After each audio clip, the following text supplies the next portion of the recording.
Good afternoon. I'm Jamie Allen Black, CEO of the Jewish Women's Foundation of New York. Thank you for joining us today.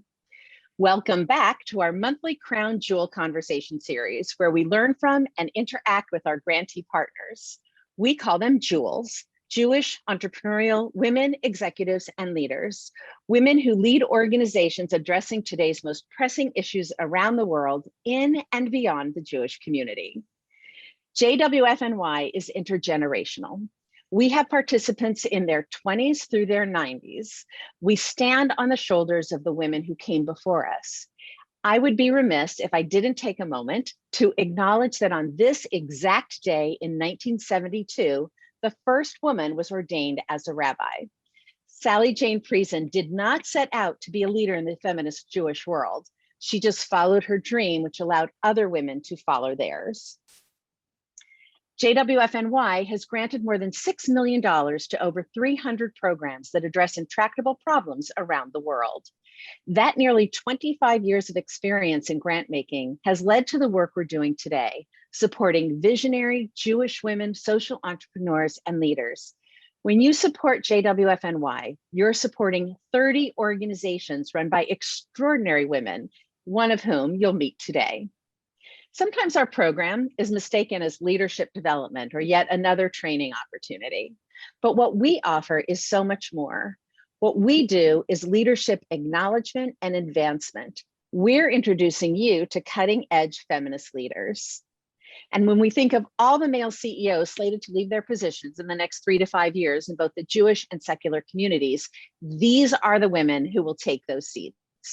When you're looking for Jewish women role models working across sectors, we can introduce you through our expanding network. These women are the leaders we need right now, and we're proud to elevate their voices. The Jewish Women's Foundation of New York is where women's leadership is valued.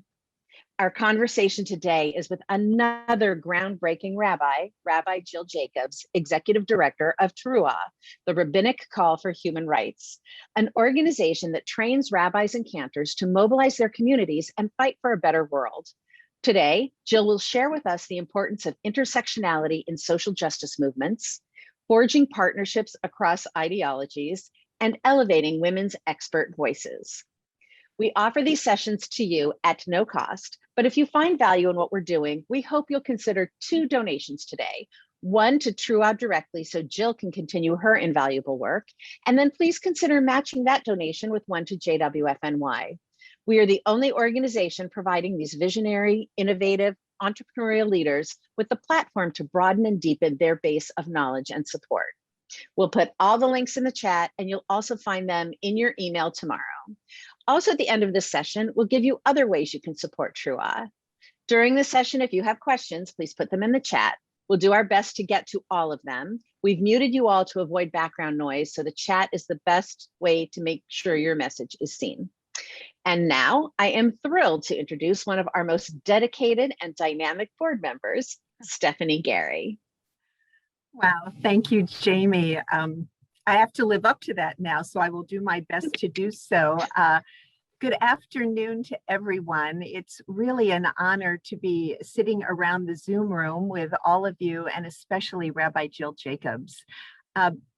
Rabbi, when they posted this conversation and promoted it, they talked about a bold conversation. So I'm looking forward to jumping in and doing just that with you. It truly is an honor to be in conversation with you, and we're thrilled that you are one of our jewels for sure. So, I always love to start these conversations with finding out for all the people who are on this call exactly who you are and how you came to your work. Everybody has mentors in their lives. Everyone has a path that they go, whether it's sometimes a winding road, but would love to hear how you came to be where you are today. Thank you so much, Stephanie, and thank you to Jamie and Natasha and Rachel and everybody who put together this program. It's been so wonderful to be part of the Jewish Women's Foundation family this past year as part of this collective group, and it's really great to be here talking to all of you. So when I think about the path that got me here, I really go back to growing up outside of Boston in, but not like the Jewish suburbs outside of Boston. I grew up in Framingham, so kind of outside of where most people, maybe hang out, in a fairly conservative, small C conservative town that was also very diverse economically and ethnically and otherwise. And I mean, by diverse, I mean everybody was Catholic, but you could be Latino or, or Irish or Italian, and then some people were Jewish. And really growing up, both really active in my own Jewish community, in my own conservative synagogue and USY, etc. And then also starting to ask questions about, well, why is there such economic disparity in my own community, in my own school? And particularly while I was in high school, the two schools in my town merged, and there was the wealthier area of town and the lower income area of town, and I just saw all of the prejudices come out. So I was starting to ask some of those questions, but for me, it never really connected around Judaism. I knew the terms tikkun olam, tzedakah, but never really connected. And kind of fast forward, I went to college. I was at Columbia, also parallel, involved in Jewish community, involved in justice work, starting to think about becoming a rabbi, which I love, Jamie, that you brought up that it's the anniversary of Sally Priesen's ordination, which I didn't realize. So thank you for that. Because I came into college in the 90s, and women had been ordained certainly in the Reform movement for 2 decades and the conservative movement for at least a few years, but I didn't know any women rabbis that I did growing up. And so I didn't have that as a model. And but I started to think about being a rabbi, and but also didn't connect Judaism, justice until really I got to JTS.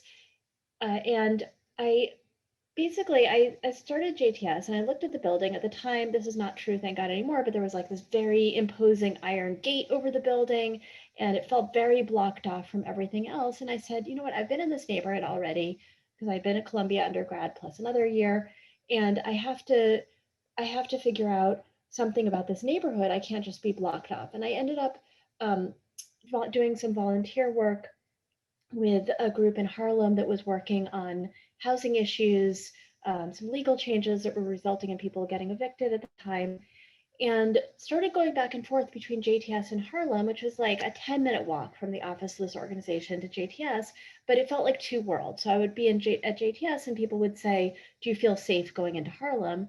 And I would be, I see Meg from the Harlem JCC, I think, is on. So I don't know if you, we can talk about this all later, if you still hear some of the same things. And then when I was in Harlem, people would say, wow, you're the first Jew I've ever met who is not a slumlord, which has just killed me.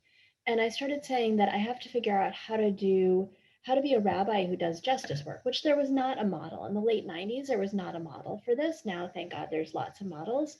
When I started saying that, and people would say, yeah, that's nice, but how is that a job?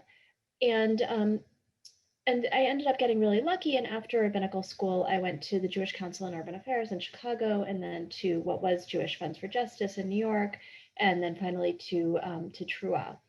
So that's one big piece of the story. The other piece of the story, I'll say, is really about Israel. I know we're going to talk about that more.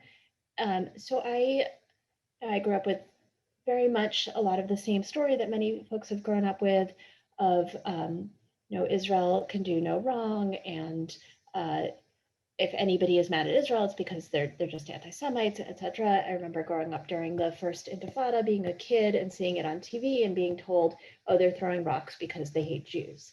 So I grew up with that, and then the hope of, I came of age really around Oslo, so the hope of that, I know many of us can remember this, the extreme hope, and then just like the crushing tragedy of the assassination of Prime Minister Rabin, and also the terrorist attacks. So the extremists on all sides who managed to kill that peace deal.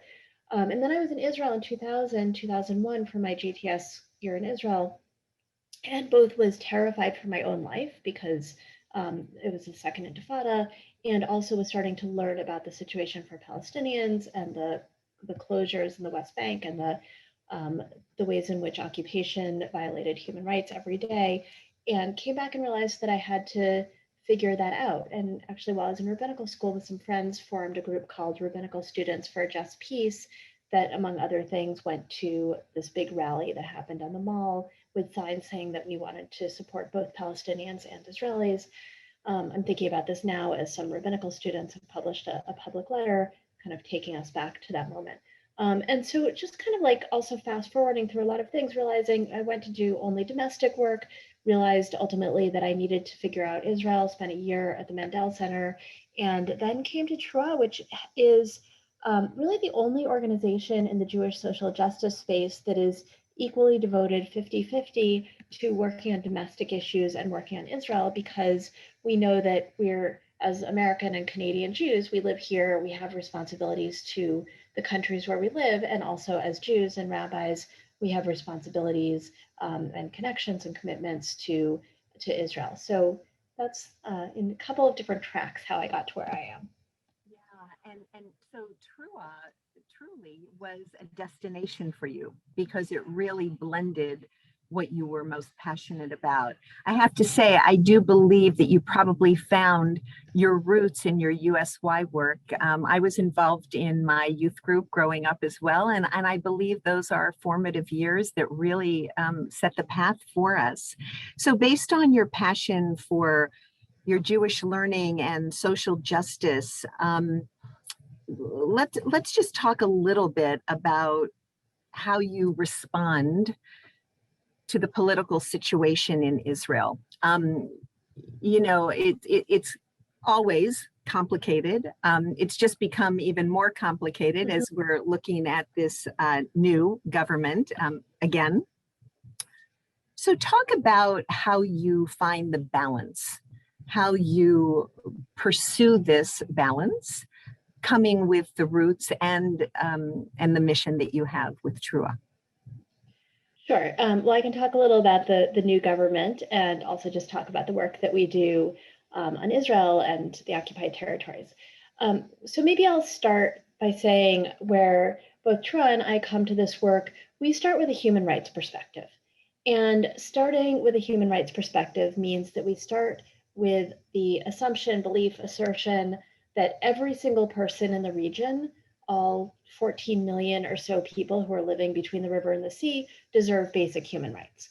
And you know, you get human rights by virtue of being born. That's all you have to do. It's not a reward for electing a good government. It's not a reward for being a perfect person. All you have to do is be born. And that's also true in Judaism. When we talk about Tselem Elohim, it's notable that a lot of the rabbinic texts that really dive into what it means to be created b'Tselem Elohim talk about people who maybe some people would want to push to the side. So people who have committed a crime, or people who are very low income, or the people who you wouldn't look at them and say, like, it's easier to say, oh, my best friend has Tselem Elohim. It's a little harder to look at the person who is, you know, kind of has ripped clothes and is dirty and you're scared of them and all that, and say, or even who has committed a crime and say that person has Tselem Elohim. But it's true in Judaism and in human rights law, you just have to be born. That's it, done. Right. And so we start with that human rights perspective. And in a human rights perspective, we say that every single person has certain basic human rights. Those include citizenship in a country. Doesn't mean in any country you want. I mean, I would love like Swedish citizenship or something, but I don't have that right. But I do have the right to have citizenship in a country, which happens to be this one. It includes the right to self-determination. It includes freedom of movement. It includes basic safety and a whole host of human rights. So that's where we start. And we look at the situation in Israel and the occupied Palestinian territories. And the situation there is that inside of Israel, so, you know, Israel is a country of about 9 million people, about 80% Jewish, 20% Palestinian citizens.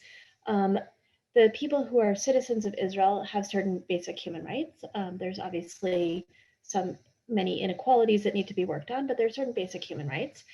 And people who are living under occupation, so there's different legal statuses, but Palestinians who are living in the West Bank under occupation, who are living in Gaza, and who are residents of East Jerusalem, meaning that they have a permit to live in East Jerusalem, but they don't actually have citizenship in Israel or any other country. Those people are living without certain basic human rights, including the right to citizenship, the right to freedom of movement, certainly self-determination, etc. And so we come from a perspective that every single person in the region deserves basic human rights, and that leads us to oppose, so I should say that occupation in and of itself isn't illegal. You know, there was an Allied occupation of Germany, for example, after the war, but there are certain laws that apply to occupation, including not moving your own civilians into occupied areas, including not moving people, evicting people, expropriating land, etc. And we point to we say that for the last 50 plus years, Israel has been violating their basic obligations under the laws of occupation every single day. And also, of course, occupation is something that's supposed to be temporary, not something that's supposed to last 5+ decades without any signs that it's going to change. So our work is very much about fighting for the future of both Israelis and Palestinians, which means fighting for an Israel that is not occupying another people, which we think is best realized through two states, either with a hard border or with a soft border. So that's the Confederation model, kind of a EU model that you hear about. So that's the basic work that we do. We partner very strongly with Israeli human rights organizations. And some of our work, a lot of our work is about training the leadership, the rabbinic leadership of the American Jewish community to be able to introduce to their own communities what's happening. So one of the programs that I'm most excited about, that I'm most proud of, is a program that we have for rabbinical students during their year in Israel. So most rabbinical students spend a year in Israel, their first, second, or third year, depending on the school, an academic year in Jerusalem. And we have a year-long human rights program where we take those students once a month to see something on the ground. So they might go to Hebron, which is kind of one of the worst examples of where occupation can lead, with Breaking the Silence, the Israeli veterans who work to end occupation. They might go to plant trees in a Palestinian village. They might meet asylum seekers, African asylum seekers in Tel Aviv. So they meet with people who are working to change their reality, and they see the situation on the ground. And then we do work with them about how to tell those stories. So storytelling workshop. We study text together. How can we talk about what we're seeing through Jewish text? And then they are able to go back, even if they're just in the next year working as an intern in a synagogue or a student rabbi or teaching, they can bring those stories back in ways that people are able to hear them. And at this point, not this year, there was no Year in Israel program because of COVID, but in the previous year, and God willing, in this coming year, close to 80% of the students, of the rabbinical students who are in Israel for the year, come through our program. So that means that if you're going to hire a rabbi who's coming out of school or who's come out in the last 5 or 6 years, there's close to an 80% chance that they've had the experience of traveling to the West Bank with us. They've met Israeli and Palestinian human rights leaders, and they can talk in an informed way and hopefully a compelling way about the situation there. And I just want to ask the participants, is that across denominations? Yes, it's all of the schools that have a year in Israel. So that right now, a year, or some of them only have a semester. So that is Reform, Conservative, Hebrew College, and Reconstructionist. The Orthodox schools don't have the same kind of built-in year in Israel program. Right. I just want to jump in before you talk about the current situation in Israel. Certainly, Trua and you have been extremely vocal about this, and the education that you're providing to these students is necessary and important for sure. But you know better than anyone, you have had critics that say that your work is anti-Zionist. They say that your work sides on an anti-Semitic point of view. How do you respond to that? Well, again, you try to maintain the balance of what you're doing. Sure.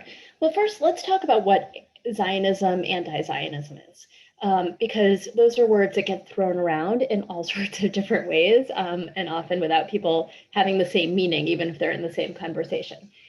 So Zionism was the movement that created the modern state of Israel.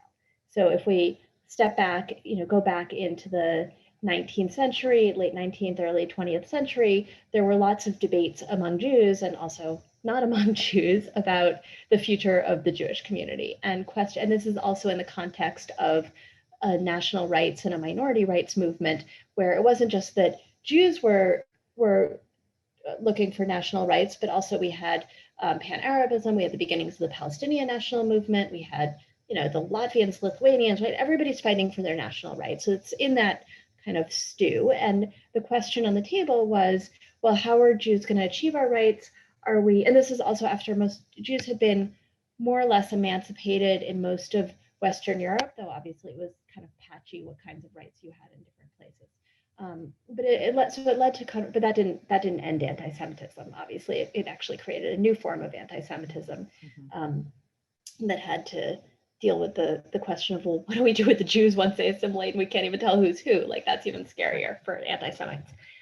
So the question on the table was, well, do we assert our national rights within the countries where we live? So by asserting our rights to our cultural rights, language rights, schools, political parties, all those kinds of rights that different other minority groups were asserting. Do we go and live in the land of Israel? And if so, are we living as subjects to the Sultan or later the British Mandate? Are we creating our own country? Like, those were the questions that were in the air. And so the questions, a lot of times when people say, well, I'm a Zionist or an anti-Zionist, they're kind of going back to those questions as though we're still sitting in Vienna, like sipping tea and cookies and discussing whether Israel, you know, whether we should create a state. But at this point, you know, in my mind, the Zionism lost its meaning in 1948. Like, there was no particular reason to continue talking about Zionism after 1948. At this point, Israel is a country, just like the United States or France or any place else. It's not a theory. And sometimes people talk, and I mean, I think about the United States, like we have a lot of really ugly things in US history, really ugly. And, you know, obviously we were founded on the genocide of Native Americans. And even if we think back to, for example, if we think to Manifest Destiny, which resulted in genocide and also resulted in white people moving across the country. When we look at somebody living in, say, Oregon now, we don't say, well, they're a manifest destinyist. You can't even make that into the word. We say they, you know, they're a white person living in Oregon or whatever it is, right? We're dealing with the reality, but in Israel, for some reason, we deal with it as though it's theory as opposed to reality. And I think it's really important to actually not have a conversation about Zionism and anti-Zionism, but to say there is a country, it's called Israel. It has citizens. Most of the citizens, you know, who are Jewish and not Jewish, most of the citizens don't have any other passport besides that one. It's also an occupying power. It also is occupying about 5 million people who don't have citizenship in any country. So let's actually deal with that. And let's talk about what we want to create and what the best solution is for those 14 million people who live in that piece of land. So that's a conversation that I'm more interested in having. And in terms of anti-Semitism, and we just have to be very careful. I wrote a piece about this in the Washington Post and was actually on Ali Velshi this past Sunday talking about it also, so you can look those up. But we just have to be careful to distinguish between anti-Semitism, which is hatred of Jews, and criticism of Israel, which is a country. And you can say all of the worst things you want to say about a country, right? If somebody burns an American flag or says, you know, America is a settler colonial state, or even somebody says America should be abolished, like, that's probably not going to have any impact. But it's you're talking about a country. You're not talking about people. And we just have to be really clear, because people on both the right and also the left try to blur those distinctions in ways that are actually not helpful for fighting anti-Semitism. Right. And it comes from both sides, for sure. For sure. For sure. Yeah. I know. So just talk a little bit about, just for a couple of minutes, because we have a lot of other questions to get to, about what you see with the new government, if you will, what it's starting to look like. Sure. Well, the new government, which, you know, has not been sworn in yet, so so you never know. You really never know. But what it is, at least per the agreement, you know, as I think probably a lot of folks know, it is the prime minister for now will be Naftali Bennett, who is you know, extremely right-wing, ideologically more right-wing even than Netanyahu. I don't know. They're very close Netanyahu's moved also, but right, he's pro-annexationist. He's just unapologetically anti-two-state, pro-occupation, pro-annexation, pro-settlement. He used to be, a leader of the settlement movement, though he actually lives in Renana. So he is not somebody who the left is excited about inside of Israel or anywhere else. However, two things that are hopeful. One is that there's general agreement, and certainly I'm reflecting both the feelings among those of us in the US, pro-Israel anti-occupation community, and certainly the feelings of those on the Israeli left. There's a sense that the very first thing we have to do is to move past Netanyahu, that Netanyahu has kept Israeli politics hostage for way too long, and we just have to move past him, and that's really important. This government will not really be able to do very much. There's some agreements against making any big moves in the first little while. There's a rotation agreement, so Bennett should be prime minister for 2 years, at which point it would move to Yair Lapid if the government lasts that long. We'll see, but in the meantime, there's some very strong vetoes, certainly from Lapid's party, which is the largest in there, as well as some of the other center-left, and left parties. So the government will be very weak. Bennett will be a very weak prime minister. He can't really move forward very well on his own. And there's some checks built into the system, both because of Lapid and also because Meretz is in the government, I believe, for the first time in 20 years, the left-wing Zionist party, and also Labor, the center-left party, is back in the government. And they have a couple of important portfolios. So, for example, Merav Michaeli, is the head of Labor, has the transportation portfolio, which you might think like, oh, transportation, that's not really political. But of course it is, and you know that because the Yesha Council, the Settlement Council, came out very strongly against her getting this and wanted guarantees about making sure that there was investment in transportation inside the settlements, in the highways that are reserved for Jews. So, and then the huge news, of course, is that Ra'am, which is the Islamist party, it's basically, they're not progressives. I just want to say that they're not Balad or Chadash or the other members of the Joint List, or Tal, the members of the Joint List that are, it's a progressive on more issues. They actually split out from the other Joint List members over LGBTQ rights because they're more conservative. They're basically, have their roots in the Muslim Brotherhood. So they're not progressives. And it's really, really important that they're going to be the first Arab party that is officially in the coalition, because it breaks a massive taboo about Arab parties being part of the government, Arab anti-Zionist parties. There of course been, some of the religious parties are also non-Zionist. It's not that non-Zionist parties have never been in, but an Arab party hasn't been, they've supported from the outside, like during Oslo, but they haven't been inside the government. And also so that breaks a taboo from both ends, certainly from the Jewish side and also from the side of Palestinian citizens of Israel. And also some of the concessions that they got are really important. So there's a very large amount of money that's going to the Arab sector. There is crucially a freezing of enforcement of this particular law against building without permits that was pretty much only enforced in the Arab sector, and also the recognition of most Bedouin villages, which is a human rights outcome that many of us have been fighting for years and years. Villages of people, of Bedouin Israeli citizens who were moved there in the 50s, told you can't be wherever you were living, you're going to live right here, but then the villages were never recognized, which means they were never hooked up to the grid or any other kind of social services. So this is huge. And so there really are some, even though it's going to be a weak government, Bennett is not, most of our ideal prime minister, but there is an opportunity to really move, and also to move particularly on domestic internal issues. That's great. That's great. So staying with Israel for a moment, you are one of the few, let's talk about gender a little bit. You're one of the few female leaders that works within this world. Talk about how your gender plays into the work that you do. I know it's front and center, but in terms of, what you can and can't accomplish? What have been some of, the barriers for you? Yeah, so the conversation about Israel in the Jewish world is an extremely male conversation.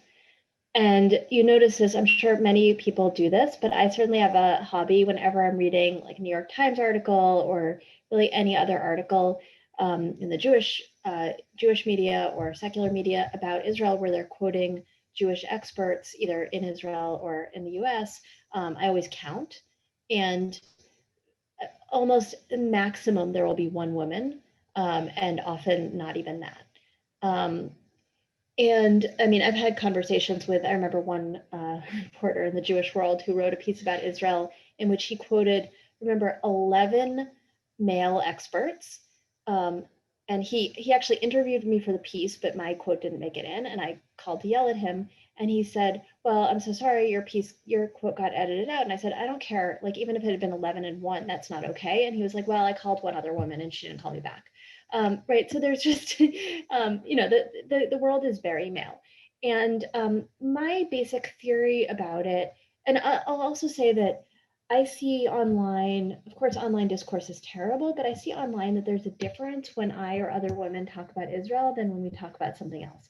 So if I say something about, let's say, immigration in the United States, I'll get lots of responses from the right saying, all sorts of anti-immigrant language and you're a idiot and those kinds of things. But when I talk about Israel, the responses are misogynistic. It's not just people yelling from the right. It's like, I hope just like really, I won't even say it, but like really just graphic, like rape fantasies or, certainly a lot of "you're not a real rabbi," just another kind of misogynistic piece. But basically, there's this message of, how dare you, little girl, get into a men's space and talk about something you have no business talking about?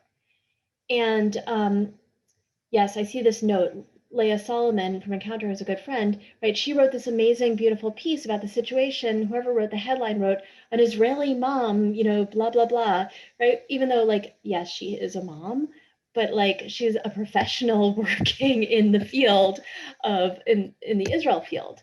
Who's like, super highly qualified expert. And they wouldn't write, like if they're quoting, any of the men who are experts, they wouldn't be like, this is what a dad says, right, even if he mentioned his kids.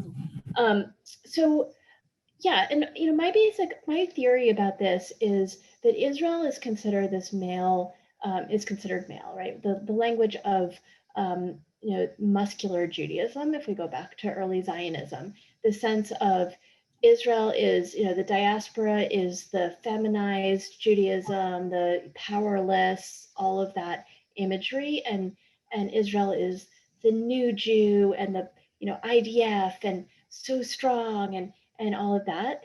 And so there's a sense that like Israel, particularly if you're talking about anything about politics or security, that's serious, it's male, it's physical, and so women then can't have any place talking about that. It's different. I mean, you notice this also, like if you go to Jewish conferences, a lot of times, if there's panels on Israel, if there's something about education in Israel or women in Israel or something like that, women will be on the panel. But as soon as it crosses over into politics and security, there'll be, the push against manels has meant now there'll be a woman moderator, but there's very rarely a woman expert. And it's not like women experts don't exist. Right. Women experts certainly do exist, but there's a sense of like, no, that's something for men to talk about. I do want to get to some other questions, but I'm sensitive to Susan's question about what's your end game. I think we all know the answer, but we'd love to hear it from you in terms of Israel. Yeah, so the end game is 2 states.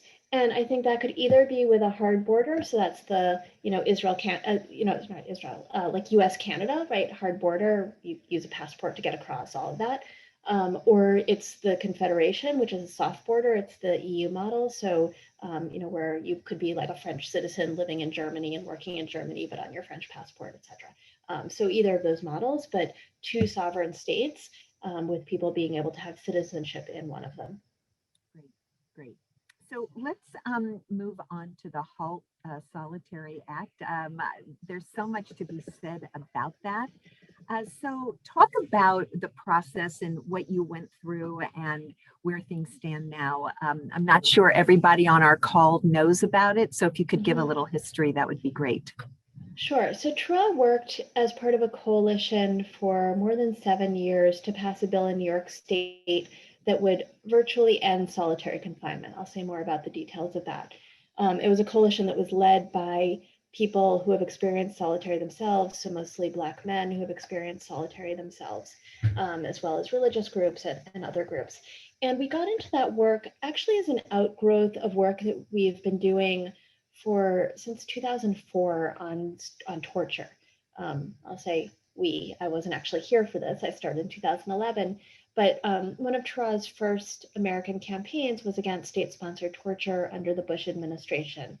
And we worked on that until 2013 when the Senate torture report was released.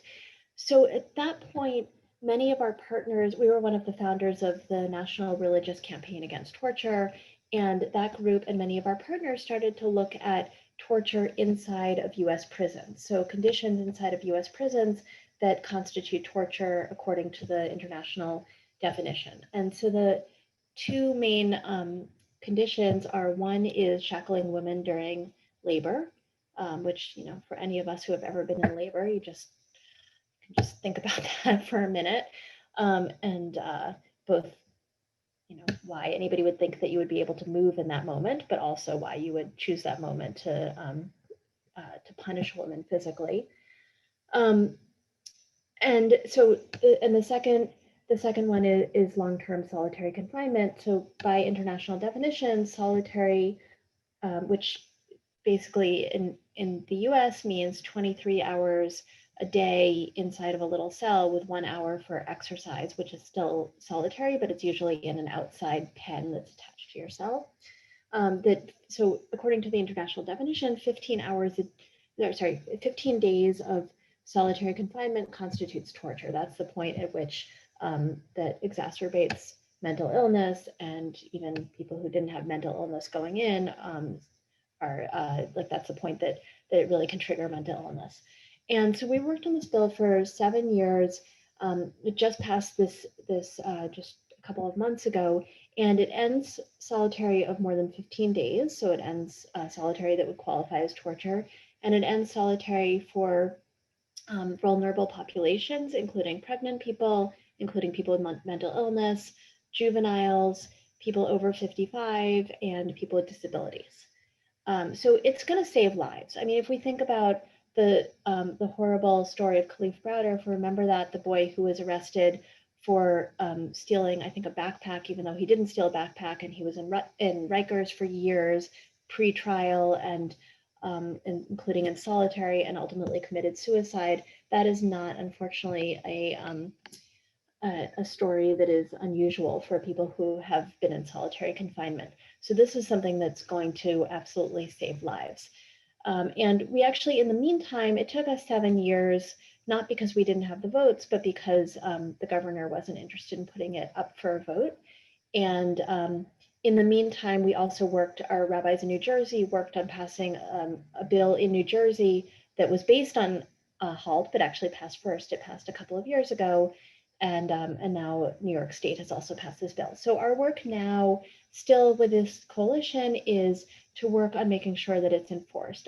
The governor put a note on the bill saying that he basically wanted to re-examine some of the particulars, and so we are waiting to see what it is that he's looking to reevaluate or to change in it. And also we have to make sure that it's actually enforced, and also that it's not enforced like, you don't want people going into solitary for 15 days or 14 days, coming out for 1 day, right? So we're going to continue to work with this coalition on making sure that it's enforced. And there's also a proposal to end all solitary confinement within New York City. So, you know, even for a couple of days. So that's work we've been doing. And maybe I'll just say one more word about solitary confinement.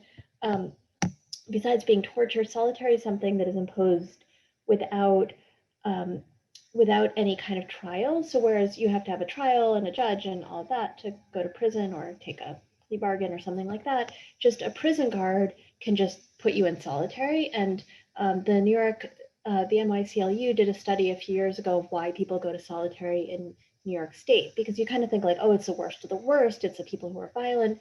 And it was everything from refusing to return a cafeteria tray to the one that got me was attempting suicide. Which you just think about that. And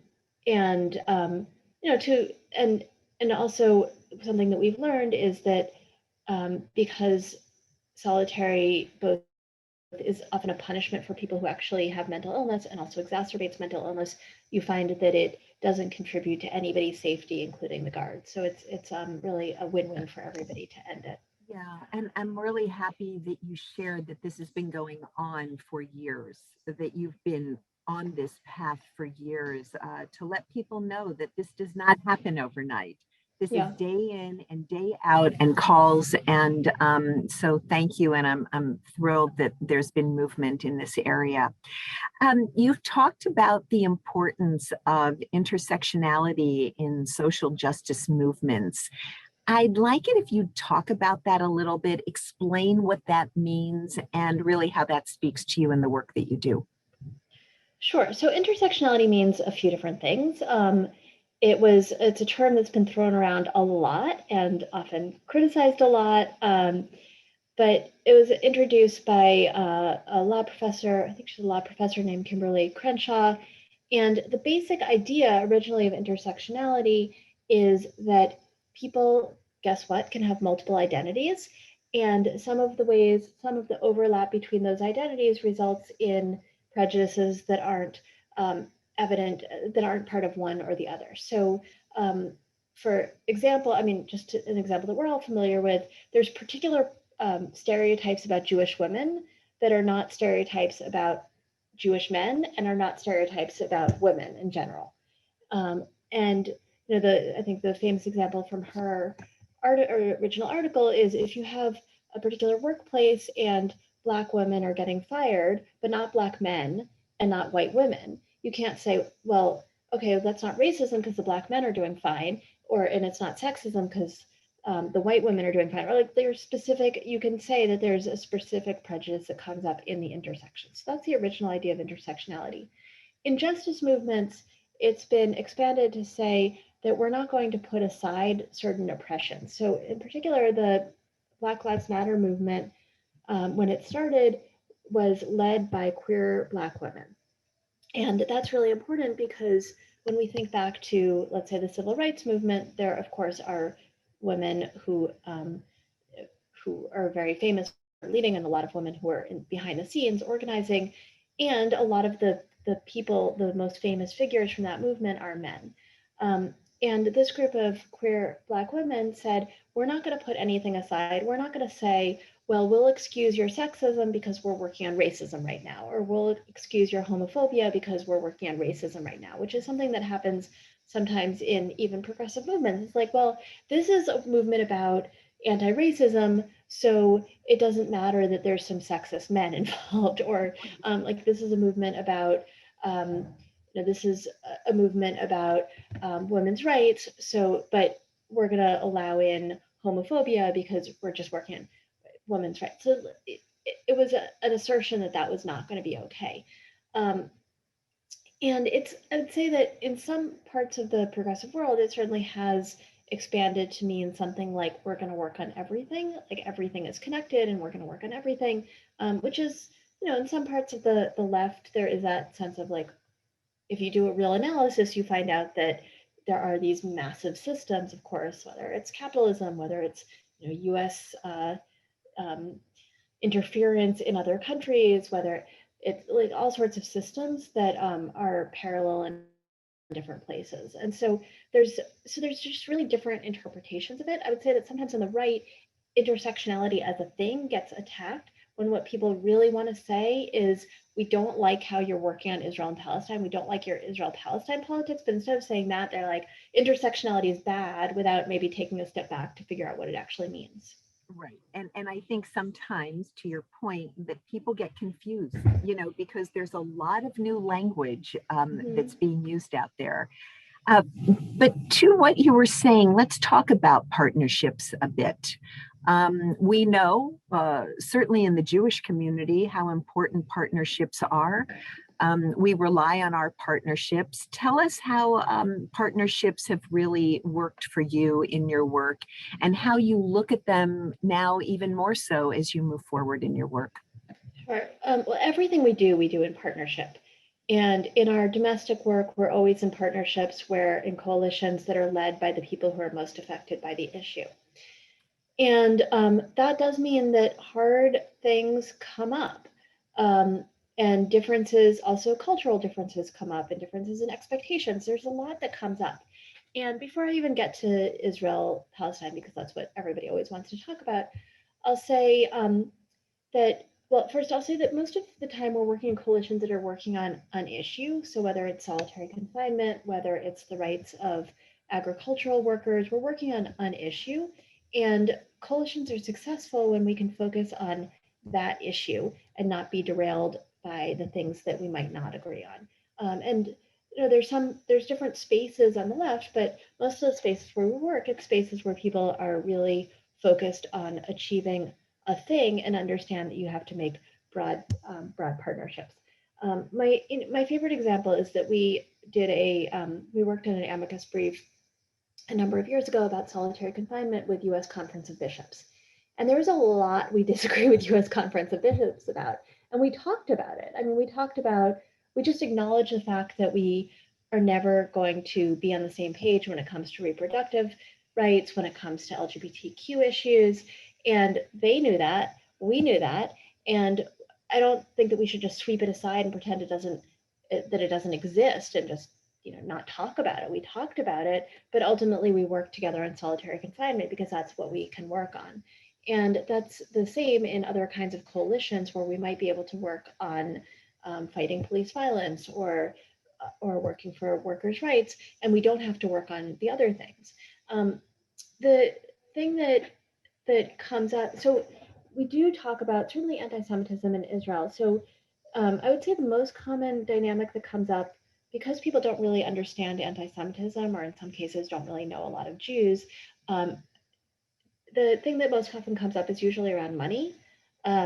So, I'll just give one example that with one of our partners, we were working on a protest with them, and one of the targets of the protest, who was a corporate person, happened to be Jewish. Now, not somebody who was super involved in the Jewish community, and it was somebody whose last name, we knew it was a Jewish last name, but people who were not necessarily native English speakers and don't know a lot of Jews had no idea it was a Jewish last name. And somebody had made a mock-up, like a big, cardboard kind of mock-up to carry at the protest that showed this person holding a wad of money. And we said, wait, we can't do that, right? Because it's an anti-Semitic stereotype. And they were like, what? He's Jewish? We didn't know. Like, they really had no idea. And it wasn't intentional. And we were able to take care of it so that it just never happened, right? Nobody ever saw it. Now you can imagine that if we weren't in that situation, they might have carried this person, somebody would have taken a photo, there would have been a, boring op-eds and a lot of anger, and we wouldn't have moved forward at all. So that kind of thing happens a lot, or people just saying things like, oh, well, you Jews are good with money, and be like, actually, that's a stereotype. Oh, I thought it was a compliment, right? Like those are the conversations that happen. And hopefully also people tell us if we say something that actually taps into a stereotype against Black people or Latinos or anybody else. So, and those are the conversations that you hopefully have when you're sitting and talking to somebody and not in the op-ed pages. And that happens around Israel too. I mean, I can't tell you how many times I've had conversations where somebody says something about those Zionists, and I'm like, well, what do you mean by that? And then I'm like, well, actually, I want Palestinians to have a country too, and this is what Israel means to me, and this is why I think that two states are the best solution. And often they say, wow, I've never even heard anybody say that. And so again, those are the conversations that are best had not on the op-ed pages of the newspaper, but they're really crucial, and I don't think we can remove ourselves from situations where we might have to have those conversations. Yeah, and I think, without a doubt, when you create space for partnerships, you're really building room at the table for deeper and more important conversations where people actually sit forward and listen, you know. So need to move on, even though we could sit and talk to you about more and more, but want to talk about something that's near and dear to both of our hearts, and that is the JWFNY collective. I wanted to hear from you how it's impacted your work, what you've gained from it, and what it's really meant to you. Yeah, it's been a really wonderful opportunity. And I think particularly in this COVID era, even though we might have wanted, you know, obviously it'd be much better if we were sitting around eating bagels together, but it's really been wonderful to have a set place to come together with other women CEOs who are all dealing with many of the same issues, to talk about big issues together, to support each other, and to feel really supported by Jewish Women's Foundation. So that's been really important. And then also that Jewish Women's Foundation has also invested both in our organizations and our own professional development. So I've been able to invest in executive coaching, and then also the investment in the organization overall has been especially helpful during this kind of financially unstable time in the world. So it's really been an amazing opportunity, and I'm just really grateful for it. So great, and I'm really confident that the fact that JWFNY gives to the leader as well as to the organization, it really allows you to have that professional development, so you can be that much better than you were when you walked in the door, for sure. For sure. So great. Oh, Jamie Allen Black is here. What does that mean? Thank you. Thank you so much, Jill, for taking the time to share your wisdom and extraordinary stories with us. And thank you, Stephanie, for leading us through that conversation. Wow, Jill, when you said you just have to be born to have human rights, it really got me thinking. And then you continued with, it's easier to extend that to those we love and much harder to extend that to those we don't. And I think that that's very powerful. And when people get their heads around that, start to see that everyone is human. So everyone gets rights, even the people we don't like, even the people who are scary to us. So thank you for that. We are inspired by your leadership, Jill, and Trua's work, and know that everyone here is as well. Before we go, we always like to leave you with a few actions you can take. We'll share links in the chat and we'll email them to you tomorrow. But here we go. By directly supporting Trua, you give rabbis and cantors the power to mobilize their communities for social justice. You can join the Trua family by signing up for their newsletter and connecting with them on social media. Read and share Jill's thoughtful interview with Vox about how we can talk compassionately about Israel. We learned a lot about that today. Today's Crown Jewel conversation was the first to feature a leader from cohort 2 of the collective. This was our 11th conversation, and there are more to come. The woman behind the Crown Jewel conversations is my colleague, Natasha Mayer, whose birthday it is today. So happy birthday, Natasha. Happy birthday. And thank you for all you do to support women. Everybody, mark your calendars for July 1st at noon, when we will speak with Viviana Weisman. I bet a lot of you don't know who she is, and you will want to. She's the founder and CEO of Women's Link Worldwide, an organization that uses the power of the law to promote women's rights around the world. She is fascinating. We'll send you a link to register tomorrow, and if you missed any of the conversations with the leaders from cohort 1, all the recordings are on our website. Thank you again to Jill and Stephanie, and thank you all for being with us today. We'll see you soon. Have a good afternoon. Have a lovely June and stay healthy.